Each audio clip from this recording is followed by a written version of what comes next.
بسم اللہ الرحمن الرحیم۔ شروع اللہ کے نام سے جو بڑا مہربان نہایت رحم والا ہے۔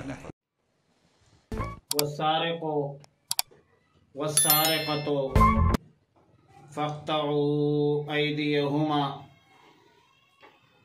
چوری کرنے والا مرد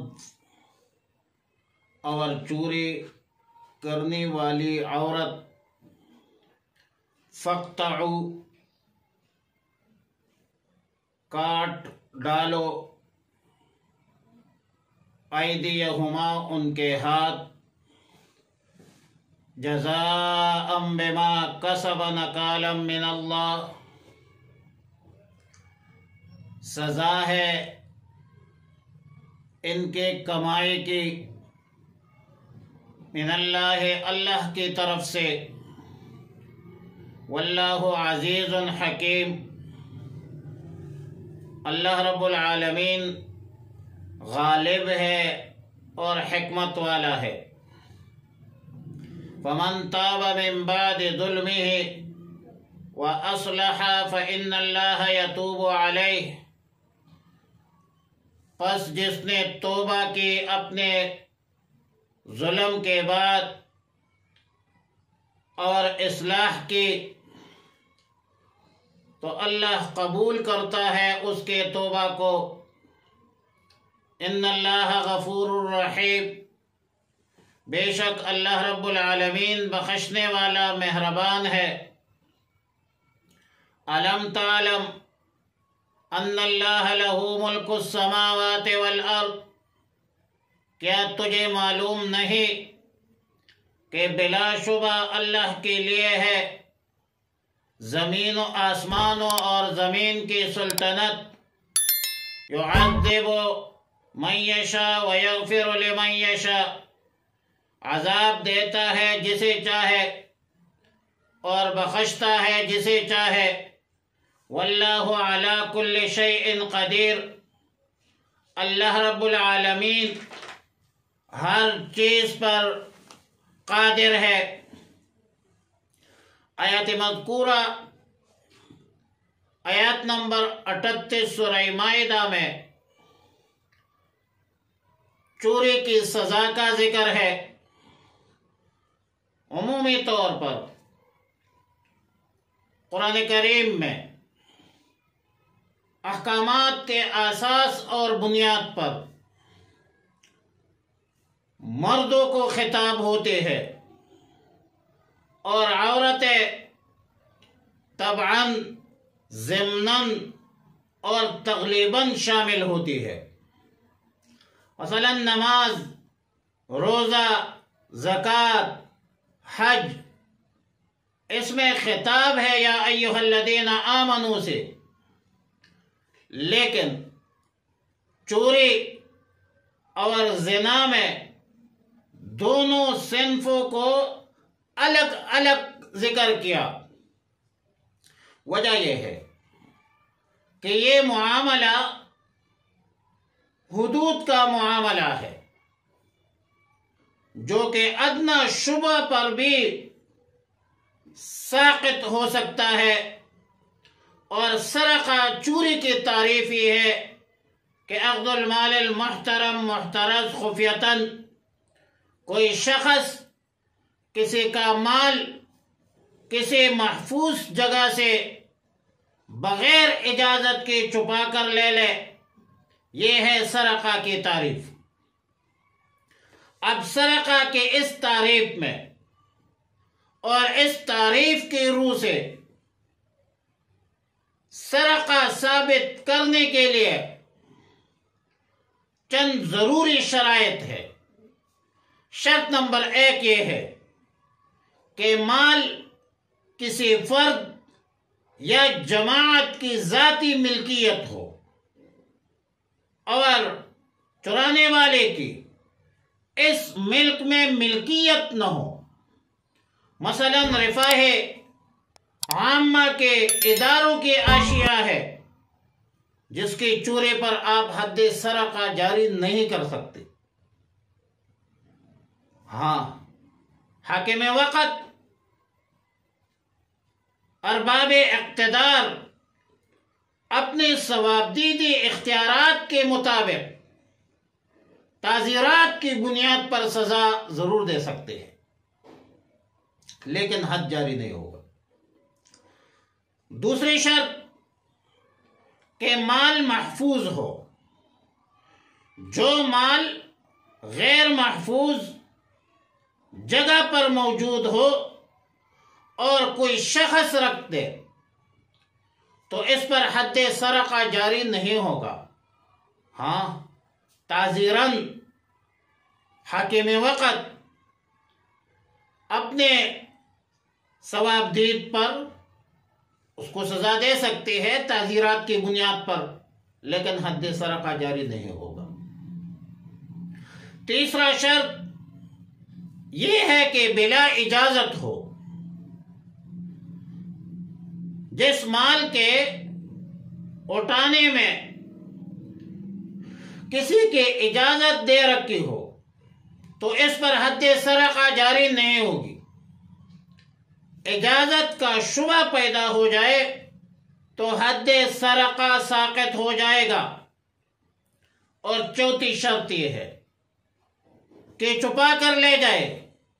جو مال علانیتاً لٹا کر لے جائے وہ سرقہ نہیں ہے، وہ ڈاکہ ہے، وہ غصب ہو سکتا ہے، غصب کیا ہوا ہوگا۔ مذکورہ 4 شرائط کو مد نظر رکھتے ہوئے حد سرقہ جاری ہوگا۔ البتہ شرائط مفقود ہونے کی صورت میں یا شرائط موجود نہ ہونے کی صورت میں ظاہر ہے مستحق سزا ضرور ہوگا، کیونکہ کسی کا مال بغیر اجازت کے اور خوش اسلوبی کے بغیر کانا حرام ہے۔ وَلَا تَأْكُلُوا أَمْوَالَكُمْ بَيْنَكُمْ بِالْبَاطِلِ۔ اس آیت کریمہ میں ناحق مال کی ممانعت موجود ہے، لیکن غضب کی صورت میں اس کی سزا کو پھر مختلف ہے۔ وہ ارباب اقتدار کو، ولاۃ الامور کو، حکام کو اختیار ہے کہ وہ جرم کس نوعیت کی ہے اور اس کو سزا کس نوعیت کی دیا جائے۔ ایک بات ضرور قابل ذکر کروں گا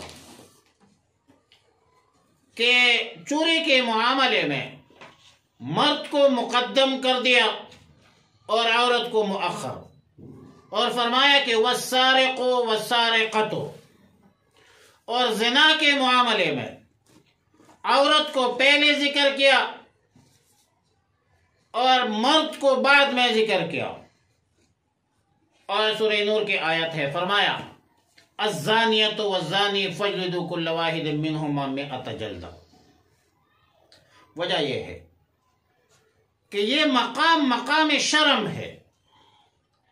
ایک مرد کو اگر کلی آزادی ہے، آزادانہ طریقے سے نوکری کر سکتا ہے، مزدوری کر سکتا ہے، مسافری کر سکتا ہے، کسب معاش کے تمام تر دروازے ہر وقت اس کے لیے کھلے ہیں، لیکن اس کے باوجود بھی ایک مرد چوری کرتا ہے تو یہ اس مرد کے لیے موت سے کم نہیں ہے۔ لہذا سرقہ کے معاملے میں مرد کو پہلے لایا اور زنا کے معاملے میں عورت کو پہلے لایا، کیونکہ اللہ تعالیٰ نے ایک عورت کو طبع حیا سے نوازا ہے۔ ہر عورت کے اندر ایک طبع حیا ہوتی ہے۔ پھر پردے کی پابندی ہے اور نامحرم کے ساتھ نشست و برخاست کی ممانعت ہے اور بہت ساری پابندیاں ہیں۔ اب ان تمام تر پابندیوں کے باوجود ایک عورت کا بے حیائی پر اترنا، زنا کا ارتکاب کرنا بہت بڑی بدبختی ہوگی اور انتہائی شرم کا مقام ہوگا۔ لہذا زنا کے معاملے میں عورت کو لایا پہلے مقدم کیا اور چوری کے معاملے میں مرد کو مقدم کیا۔ شرعی سزا کے آخر میں اللہ تعالیٰ نے 2 جملے ارشاد فرمائے۔ ایک جملہ ہے جزاء بما کسبا اور دوسرا جملہ ہے نکالا من اللہ۔ دونوں جملوں میں ایک اہم بات کی طرف اشارہ ہے کہ جرم کی 2 حیثیتیں ہیں۔ ایک حیثیت یہ ہے کہ کسی انسان کا مال ناحق لے لیا، حقوق العباد پامال کر دیا، اور دوسری حیثیت یہ ہے کہ اس مجرم نے اللہ کی نافرمانی کی۔ لفظ من اللہ میں اشارہ ہے کہ یہ سزا حد ہے اور اللہ کی طرف سے ہے، اور قصاص کی طرح کسی کی معافی سے یہ معاف نہیں ہو سکتی۔ اور نکال عربی لغت کے اعتبار سے اس کا مفہوم یہ ہے کہ ایسی سزا اس کو دیا جائے جو دوسرے لوگوں کے لیے عبرت ہو، دوسرے لوگ اس سے عبرت حاصل کرے، اور نکالن کا بہترین ترجمہ یہ ہے کہ ان کو عبرتناک سزا دیا جائے۔ اور آیت کے آخر میں فرمایا واللہ غفور حلیم، واللہ غفور حکیم۔ آج کل یہ جو لبرل طبقہ ہے، بے دین طبقہ ہے، ان کے زبانوں پر تسلسل سے یہ پروپیگنڈا ہو رہا ہے کہ یہ تو وحشیانہ سزا ہے۔ تو اللہ تعالیٰ نے فرمایا کہ اس سخت سزا کی تجویز محض اللہ کی قوی اور زبردست ہونے کا نتیجہ نہیں ہے، بلکہ اس میں اللہ کی حکمت اور حکیم ہونے پر مبنی نتیجہ ہے۔ یہ حکمت الہی کا تقاضا ہے، اس میں لوگوں کے جان مال کے تحفظ ہے، بقا ہے، ضمانت ہے۔ آج کل پڑھے لکھے جاہل بے دین لبرل طبقہ حدود اللہ کو انسانی حقوق کے منافی سمجھتے ہیں۔ بھائی ذرا اپنے گریبانوں میں تو جان کو، انسانی حقوق کے نام پر انسانیت کا قتل عام دنیا میں جو ہو رہا ہے، اور امریکہ جس کی چیمپئن بنی ہے انسانی حقوق کی، علمبردار بنی ہے، ذرا اس کے بارے میں بھی لب کشائی کرو۔ عراق، لیبیا، افغانستان، دنیا اسلام میں امن کے نام پر بدنامی کا ذمہ دار کون ہے؟ تمہیں فلسطین میں انسانی حقوق نظر نہیں آتی؟ تمہیں کشمیر میں انسانی حقوق نظر نہیں آتی؟ اور اگلی آیت میں فرمایا کہ فَمَن تَابَ مِن بَعْدِ ظُلْمِهِ وَأَصْلَحَ، یعنی جو شخص اپنے بدکرداری سے اپنے اور چوری سے باز آ گیا اور اپنے عمل کی اصلاح کی، تو اللہ بخشنے والا مہربان ذات ہے۔ فَإِنَّ اللَّهَ يَتُوبُ عَلَيْهِ، اس میں اشارہ ہے اس طرف کہ حکام اور ولاۃ الامور اس توبہ کی وجہ سے شرعی سزا مت چھوڑے، شرعی سزا ضرور دے۔ ہاں اللہ نے چاہا تو اس کی جرم کو آخرت کے لیے معاف فرمائیں گے، لیکن دنیاوی سزا جو حد سرقہ ہے، یہ توبہ سے ساقط نہیں ہوتی، چوروں کو لازماً سزا دیا جائے۔ اور اگلی آیت نمبر 40 سورہ مائدہ میں فرمایا الم تعلم ان اللہ لہ ملک السماوات والارض۔ ظاہر آیات کا ربط اور مناسبت گزشتہ آیتوں سے ہے کہ ڈاکہ چوری کے جو سزائیں اللہ نے تجویز کی ہے، ظاہری طور پر یہ سزائیں اشرف المخلوقات کی شرافت اور کرامت کی منافی ہے۔ تو اللہ تعالیٰ نے آیات مذکورہ میں فرمایا کہ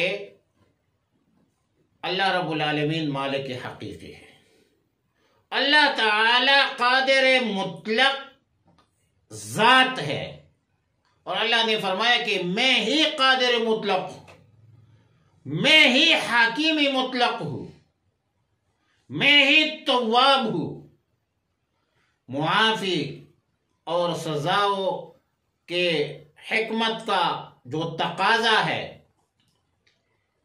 اس کا احاطہ انسانی عقل و فکر اور ان کے دانش کے بس میں نہیں ہے۔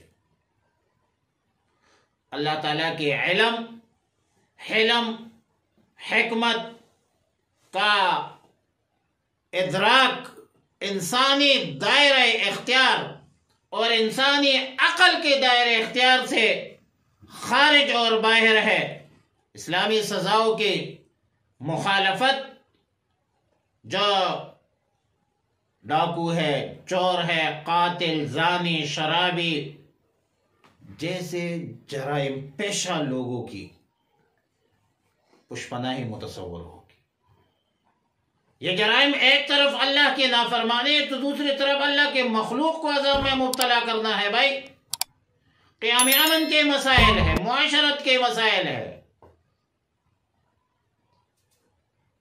اور انسانی زندگی سے یہ کھلواڑ کرنے کے مترادف ہے۔ لہذا اسلامی سزاؤں کی مخالفت یہ بے دین طبقہ، یہ لبرل طبقہ، یہ انسانیت کے ساتھ کھلواڑ کر رہے ہیں۔ اور افسوس ہے انسانی حقوق کے علمبردار جو آج کل بنے ہوئے ہیں، جن کے ہاتھوں ہیروشیما کے لاکھوں انسانوں کے خون سے رنگین ہے، وہ کس بنیاد پر انسانی حقوق کے علمبردار بنتے ہیں، کس منہ سے انسانی حقوق کی باتیں کرتے ہیں۔ اسلام نے انسانی حقوق کا جتنا خیال رکھا ہے، جتنا خیال رکھ رہی ہے، وہ کسی بھی دین میں، کسی بھی مذہب میں، کسی بھی نظریے میں اس کا وجود نہیں ہے۔ اسلام انسانی حقوق کا سب سے بڑا علمبردار ہے، اور انسان کو اللہ تعالی نے اشرف المخلوقات بنایا ہے۔ وَلَقَدْ كَرَّمْنَا بَنِي آدَمَ۔